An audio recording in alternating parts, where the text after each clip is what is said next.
Olá, pessoal. Muito bom dia, boa tarde, boa noite. Sejam todos muito bem-vindos, muito bem-vindas. Estamos aqui na gravação de mais um episódio do podcast Comitê de Clientes.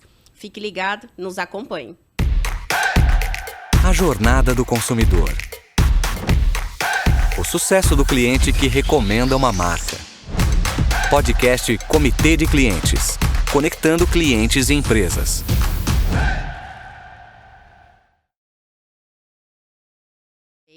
O tema de hoje é um tema muito importante e estratégico para as empresas que estão, de fato, valorizando os seus consumidores como centro da experiência estratégica. Não só ações da porta para fora, mas, de fato, como que isso se converge numa estratégia de clientes e como que a liderança, a gestão e a liderança está atreladas a isso. E para a data de hoje, eu convido um profissional de muita referência no mercado, professor muito especializado no assunto, e eu convido a você, primeiro agradeço mais uma vez, muito obrigada por estar aqui hoje conosco, e convido você a se apresentar ao nosso público, a contar um pouco da sua história, da sua trajetória, e decorremos sobre o tema de hoje logo após. Primeiramente, eu agradeço a oportunidade de estar falando com vocês. Meu nome é Paulo César, eu sou professor da área de gestão de serviço ao cliente e atendimento a cliente nos cursos de férias da ESPM. Fui professor por 25 anos na ESPM. Comecei minha carreira em companhia aérea, depois fui para Xerox do Brasil, onde foi minha grande escola, uma multinacional. Isso foi nos anos 80, eu fiquei do final dos anos 70 aos anos 80. Depois saí, voltei para a aviação, onde realmente eu passei tudo a limpo aquilo que eu aprendi como gestor numa multinacional como Xerox do Brasil. Hoje eu sou consultor na área de gestão de serviço ao cliente, excelência em serviços. Nós temos a Mais Cliente, que é uma empresa voltada exatamente para construir a excelência nas empresas. Muito obrigada. E todo esse rico conteúdo, toda essa história, toda essa jornada, ela é fundamental. E aí, para nós entrarmos no tema de hoje, que é a gestão da liderança, voltada à experiência, à estratégia do consumidor, eu convido a primeira pergunta, que é: como que uma liderança estratégica, a gestão, e hoje nós estamos num mundo de grandes transformações que foram muito aceleradas nos últimos 2 anos por conta da pandemia, e temos ainda grandes incertezas, né, no nosso cenário brasileiro. Como que a liderança e a gestão dentro das empresas ganha ainda uma importância maior na experiência do cliente, professor? Eu costumo dizer que se você vai fazer um programa de excelência dentro da sua empresa e não fizer um envolvimento com liderança, o seu trabalho vai estar fadado ao fracasso. Esse é um problema, não é, Euri? Porque muitas empresas querem pegar a ponta, né, do iceberg e pegar aquela ponta que trata com o cliente e trabalhar aquela ponta. Mas, na verdade, nós sabemos, né, a sua experiência também comprova isso, que você tem um trabalho muito mais profundo internamente para que isso se estabeleça como um padrão referencial para o mercado em excelência. Você precisa trabalhar nos fundamentos internos da sua empresa, e um deles é liderança. Vamos lá, né? Toda empresa, eu diria que ela trabalha com uma hierarquia de prioridades. O problema é saber o que é que fundamenta essa hierarquia. O que está em primeiro lugar? O que está em segundo? Então, nós temos que fazer a seguinte pergunta. Qual a sua prioridade número 1 dentro da sua empresa? Então, dizer assim, qual a coisa mais importante dentro da sua empresa? E todos nós sabemos, você sabe, quem está nos ouvindo sabe, que o cliente é o único fator gerador de recursos na sua empresa. O restante é despesa, não é? Portanto, se você quer crescer, ter mais lucratividade, mais rentabilidade, o único fator que vai poder proporcionar isso a você chama-se cliente. Então, se você quer esse resultado, você precisa colocar esse cliente como um fator determinante dentro da sua empresa. Por isso, respondendo àquela pergunta, qual a prioridade número 1? A resposta é uma só, tem de ser o cliente. E tem de ser esse cliente numa visão de servi-lo, né? De introduzir o serviço ao cliente em primeiro lugar. Então, a ideia de servir. Por isso, eu defendo a ideia da empresa servidora. É a empresa, na sua totalidade, que deve servir o cliente. Ora, se a empresa é servidora, significa também que o gestor é servidor, o funcionário é servidor, as estruturas são servidoras, os programas internos são servidores ao cliente. Então, os departamentos internos começam a se relacionar também com a ideia de servir um ao outro. É nesse sentido que eu vejo o papel da liderança. Muito importante. E um ponto que eu gostaria de destacar, que eu acredito muito que ser fundamental, é essa questão da empresa servidora. Porque quando a gente traz esse conceito para dentro das companhias, não estamos falando simplesmente de uma metodologia ou de um processo. Nós estamos falando de cultura, e essa cultura, ela necessita estar tão enraizada que ela se torna algo natural dentro da companhia. É um processo natural que em todas as reuniões o consumidor tem uma cadeira com voz decisiva. E não simplesmente um processo que a gente vai seguir ou um indicador que vai seguir. Não, isso é uma cultura que todos os funcionários, e é muito importante do modo que o senhor colocou, que é do porteiro ao presidente. São todos. Senhor. Não precisa me chamar de senhor, por favor. E é um ponto muito importante, né, que é essa questão do porteiro ao presidente. Todos os funcionários, todos os colaboradores. E sem isso nada vai funcionar. É verdade, é verdade. O grande problema é saber como. Como nós vamos fazer isso. Você sabe, eu costumo, e já há algum tempo a gente tem fundamentado alguma coisa nesse sentido, escrito alguma coisa nesse sentido. Nós dizemos que a excelência ela tem 3 pilares, né? O primeiro é um fundamento filosófico que nós precisamos ter. O segundo, nós trabalhamos com funcionários mobilizados. E o terceiro, uma superioridade operacional.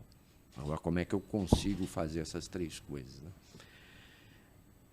O fundamento filosófico, eu acho essencial. As empresas, de uma certa forma, negligenciam esse aspecto. E pegam missão, visão, valores, colocam lá na parede, né? Tem até uma piada, né, que o pessoal fala, né? O que sustenta a filosofia da sua empresa? Aí a pessoa fala, é um prego, né? Que a pessoa está lá, tem um ali, quadro. né? É o que está pintado ali, colorido na parede. Ali, né?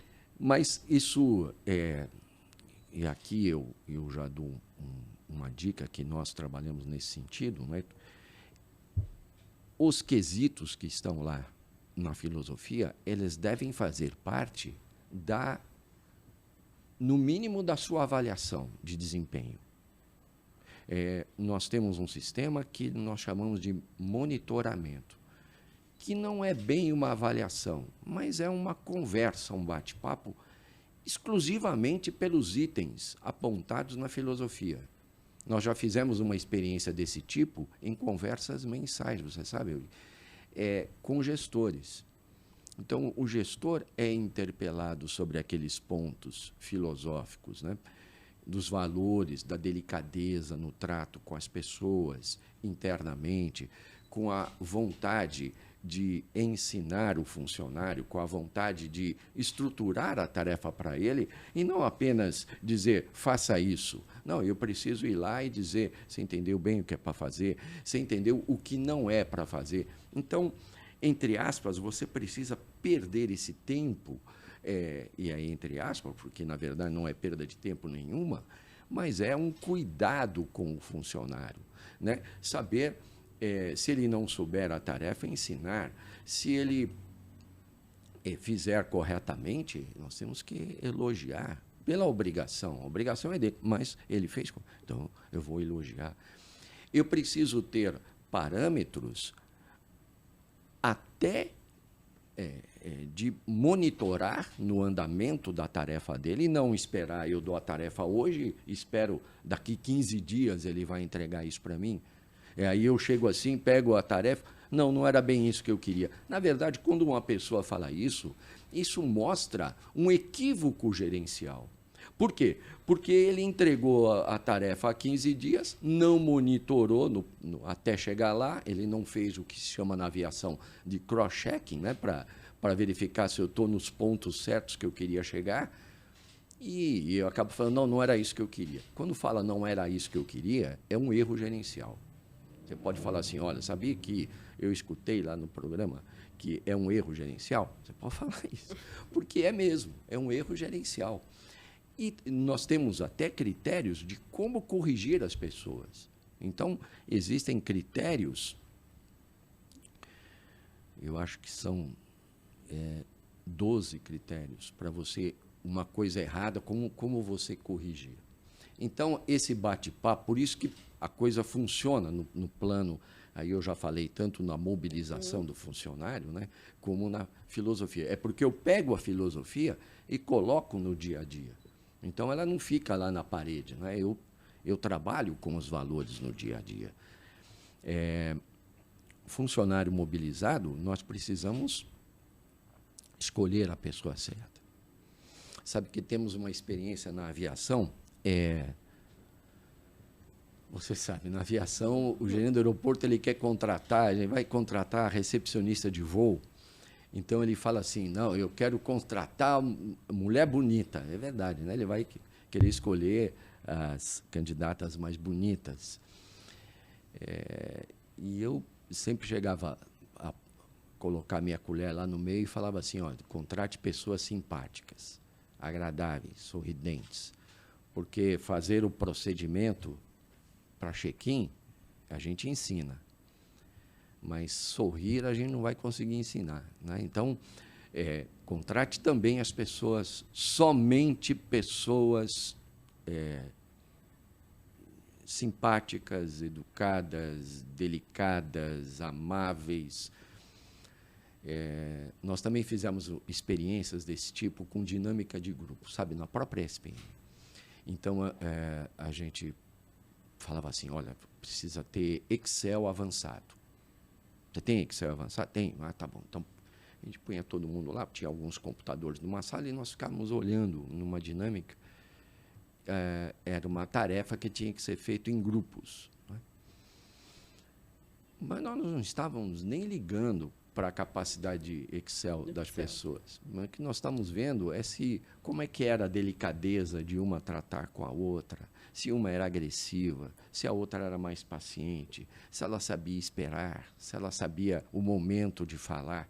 Eram esses aspectos que nós estávamos olhando naquela tarefa. Porque nós sabíamos, o Excel, eu sento aqui, em algumas horas você vai melhorando, né? Então, esse é um aspecto. A superioridade operacional, nós damos por aquilo que eu falei, né, dos alinhamentos e convergência. O que é a convergência? Convergência ao ideal que nós temos, que é filosófico, a mentalidade dominante de servir o cliente. Então, todos estão imbuídos com essa ideia. E é alinhado. Por que é alinhado? Porque um vai servir o próximo, que vai servir o próximo, que servirá o cliente. Eu acho que eu estou me estendendo, mas vou falar outra coisa. Tem logo que eu cheguei numa das companhias aéreas que eu trabalhei em 3, E havia ali uma coisa totalmente desalinhada, nenhuma convergência para o cliente. E existe uma frase de um autor clássico, que é o meu autor predileto, chama Karl Albrecht, e num livro, A Única Coisa que Importa, ele coloca lá assim: se você não estiver servindo o cliente, sua função é servir quem esteja. E eu pedi para a minha secretária escrever atrás da minha mesa, se você não estiver servindo o passageiro, a sua função é servir quem esteja. Então a pessoa já lia isso para conversar comigo, porque ali era um desalinhamento total, né? Ninguém queria servir ninguém. Não, e é um ponto muito importante, né? 2 pontos que eu gostaria de destacar que foram explanados, que é a jornada do colaborador, que ele esteja de fato alinhado a essa empresa servidora, ao propósito estratégico da companhia, e também a questão sobre o ecossistema de toda a empresa funcionar de uma forma organizada, sem quebras de silos. Ou seja, não, eu não sou de uma área diretamente do cliente, então eu não sou responsável pela jornada dele. E muito pelo contrário, você é sim responsável pela jornada do seu consumidor, mesmo que você não focalize, não fale com ele todos os dias. Verdade. Mas você está na empresa. Então, esses 2 pontos, e agora nós temos um cenário, né, que é desafiador para as gestões e lideranças, que é a volta ao trabalho presencial ou aos modelos híbridos, e temos algumas empresas que optaram por não voltar tradicionalmente ao presencial. Então, nós temos hoje diversos modelos de trabalho e como engajar esse colaborador, né, numa experiência do colaborador para que ele continue engajado em modelos de trabalho que ele não está ali necessariamente presencial, e o fator cultural ele é muito importante nesse alinhamento de propósito, de cultura, de engajamento e de servidão. Como que é o desafio da liderança neste novo cenário? Eu sei que muita gente gosta desses modelos que pós-pandemia, né, ou na pandemia, Sim. nós tivemos. Eu vou dar a minha opinião, que eu particularmente. Se eu tivesse uma empresa com 100 funcionários, 50 funcionários, na minha opinião, presencial, todo mundo ali concentrado, todo mundo ali convergente, alinhado. Existe um fator, vou abrir aspas aqui, abrir um parênteses, existe um fator que quem já trabalhou em empresa, você sabe disso também,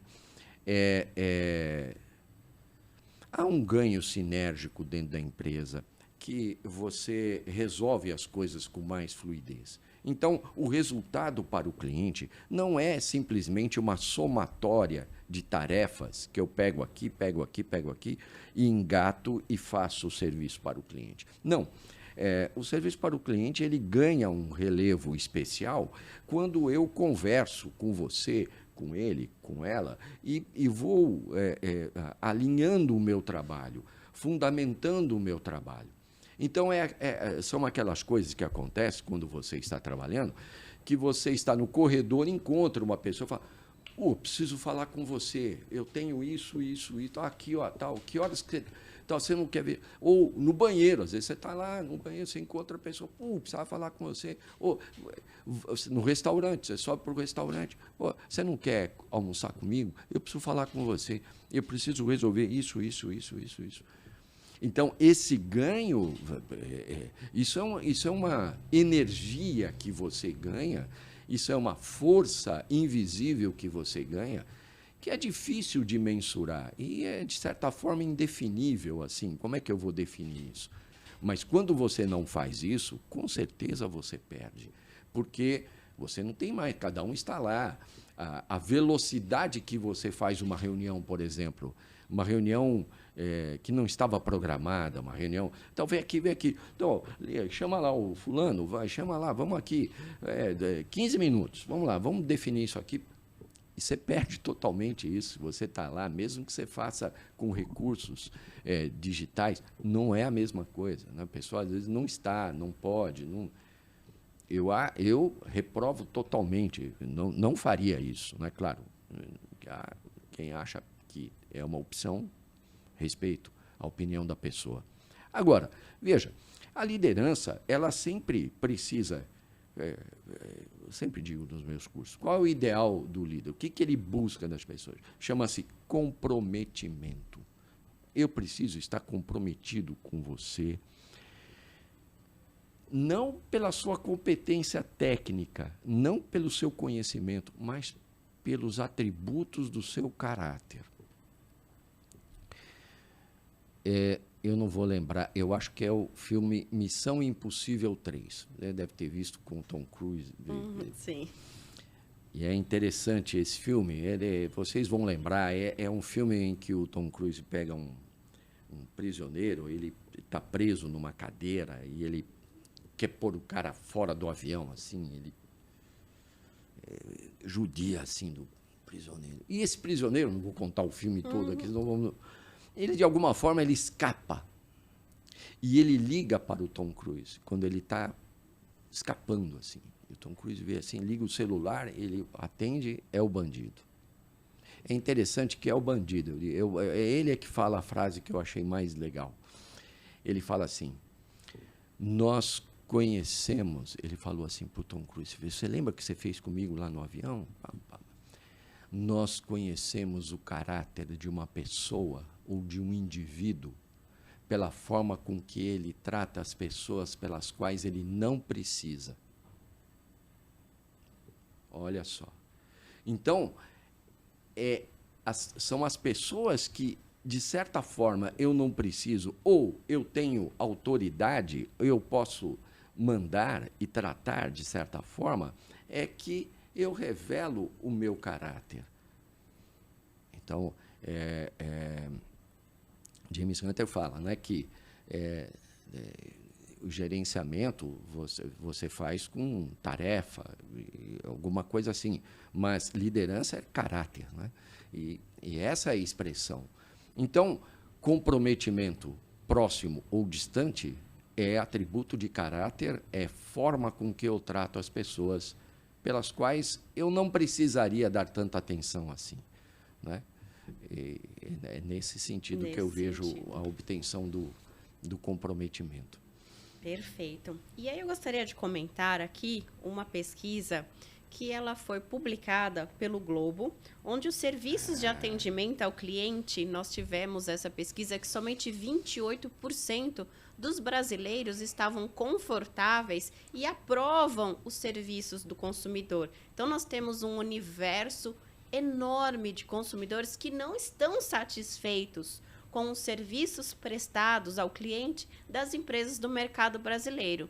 E aí, professor, qual é a sua opinião, qual a recomendação para as empresas agora de todas essas dificuldades? Sabemos que temos alguns call centers que continuam com os colaboradores em casa, temos diversos cenários no mercado, né? Um anúncio novo de gasolina aumentando, gás aumentando, então nós temos fatores externos que ainda estão corroborando para o maior desafio das companhias.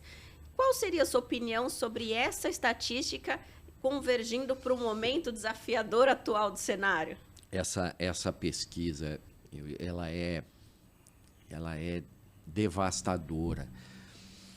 E veja, é interessante nós notarmos isso.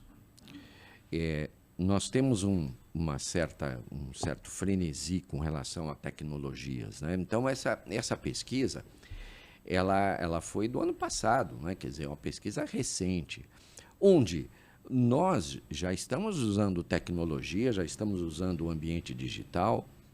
Mesmo assim, o resultado é devastador. 72% dos clientes estão dizendo aqui na pesquisa, 72% se dizem insatisfeitos com as empresas. Muito alto esse percentual. Muito alto, altíssimo. Ora, isso significa que, provavelmente, pela via tecnológica, pela digitalização do atendimento, nós não vamos chegar lá. Nós precisamos repensar o processo sem abrir mão da tecnologia, evidentemente. A tecnologia vem só nos ajudar, não é?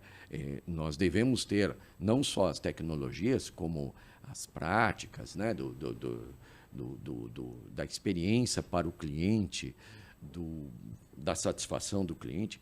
Quem gosta do NPS, usar o NPS, não há problema. Agora, nós estamos vendo que por essa via nós não vamos chegar na excelência, nós não vamos chegar na satisfação do cliente. Então, de novo, para mim, o processo, a situação passa pela mentalidade dominante que existe na empresa. Então, o aspecto é muito mais filosófico. Nesse livro que eu citei, do Carl Albrecht, ele fala exatamente isso, não é a única coisa que importa. Ele fala exatamente isso, né? Ele fala mais ou menos nessas palavras. O problema é que as pessoas acham que a saída será mecânica, mas não é. Ele chega a dizer que ela é espiritual. O atendimento em serviço é espiritual. Então, veja, ele está dando um outro paradigma, um outro patamar. Então, na minha opinião, nós temos de ter, eu vou usar uma linguagem filosófica, né? Nós temos que ter um imperativo categórico, né? Que era citado por Kant, né? Expondo a sua filosofia. O que é isso? É um dever, é um mandamento. Qual é o imperativo categórico que precisa vingar na empresa? É o servir. Servir. A empresa é servidora, todo mundo é servidor. Você entendeu? Concorda? Então, bem-vindo a trabalhar aqui. É uma dificuldade. É difícil. Eu não vou dizer que a tarefa seja fácil. Mas, como dizia um professor de matemática que eu tive quando eu fiz colegial, ele falava assim, quando a gente reclamava de um exercício muito difícil, ele falava assim: não vos enganeis, meus queridos alunos, as coisas fáceis já foram feitas, sobraram para vocês apenas as coisas difíceis. Então é isso mesmo, você tem que encarar a dificuldade de introjetar a mentalidade servidora nas empresas. Muito importante. E esse ponto, né, de colocar esta mentalidade, ela passa de novo pelo propósito da companhia, por uma missão, visão e valores que ela está muito além do prego e da pintura colorida na parede. Exatamente. Ela tem que estar ali correndo na veia do colaborador para que isso seja muito fluido. E isso, de fato, é difícil. Não é fácil, não é da noite para o dia, é algo que precisa ser trabalhado todos os dias, de manhã, de tarde e de noite, porque uma cultura ruim vai engolir a estratégia no café da manhã. E as coisas não vão funcionar. Exatamente. Então, precisa ter essa convergência, uma estratégia muito forte, um propósito muito forte e uma liderança engajada nesse propósito e nessa cultura. Como é que eu tiro esses ideais filosóficos no dia a dia? De novo, fazendo um monitoramento, que não é bem uma avaliação, é uma conversa sobre alguns pontos. Eu citei aqui delicadeza no trato, atenção, se a pessoa sorri, se ela é simpática, se ela está simpática. Então, nós fizemos uma experiência na própria ESPM, e nós chegamos a fazer esse tipo de conversa semanal com cada funcionário. O resultado é expressivo, porque ele sabe que aquilo não é uma avaliação de desempenho, não vai determinar se ele vai ou não ter aumento. Então, é simplesmente uma conversa de falar: olha, aqui não está bem, aqui está legal, aqui não está. Isso é feito em planilha Excel também, mas é apenas para monitorar. Existe um software na aviação, chama-se FOCA, Flight Operation Quality Assurance. Quer dizer, é o garantidor das operações de voo. O que faz isso? Ele monitora tudo que o piloto faz, os pilotos fazem. E veja se, vamos dizer, se fosse um carro, se eu estou freando muito em cima, se eu estou dando arrancadas, se eu estou... Ele vai monitorando, ele vai pegando os parâmetros de voo do avião e vai colocando ali. Depois, quando a pessoa sai dos parâmetros, ele é chamado para conversar. Não é punitivo, não é um... Orientativo. É só orientativo, exatamente. A palavra é adequada. É só orientativo. Nesse que nós fizemos, é exatamente isso. Ele é orientativo. Fala, olha, eu percebi isso, olha, aconteceu isso que eu vi, tal, então, que tal isso aqui? Então, a pessoa vai ajustando aquilo que eu quero. Ele vai pegando aquilo que está na parede e vai colocando no seu dia a dia. Muito importante, né? E são esses insights, né? Pessoal, fiquem atentos a quantas dicas riquíssimas foram trazidas aqui na data de hoje. E nós já estamos caminhando, né, para o nosso final do episódio. E eu gostaria de destacar toda essa importância do cuidado e do acompanhamento na jornada do colaborador, pela liderança, alinhado ao propósito, alinhado às estratégias da companhia e de uma governança de fato focada no consumidor, que não sejam só os dizeres colados na parede, mas que ela aconteça de fato de uma forma fluida e seja acompanhada. Afinal, plano de ação identificado sem ação não vale de nada. Então, é muito importante. Muito obrigado, professor.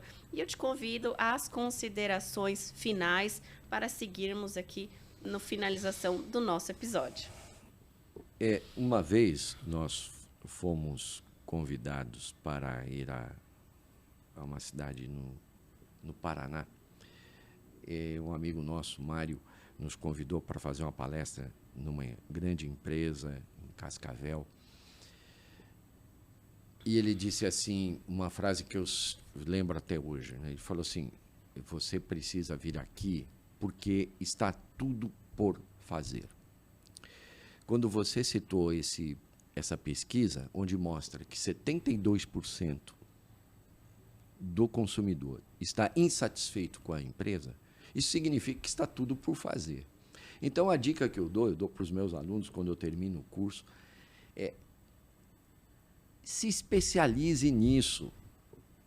Está tudo por fazer. Né? Seja um especialista em como tratar o cliente. Né? O seu portal tem... dá para fazer um MBA, só ouvindo e lendo o que você tem. Então, só por aí você vai se especializar. Então, não coloque no seu currículo uma abrangência, né? Qualquer coisa. Não. Eu quero tratar disso aqui. Ó. Né? No nosso site também, no Mais Cliente também nós temos artigos. Especialize-se nisso. Compre livros. Faça resumo de livros. Quando você for lá conversar com a pessoa, fala assim, olha, eu estudei esse livro aqui, ó, eu fiz isso aqui, ó, eu trabalhei nesse estudo de caso aqui, ó.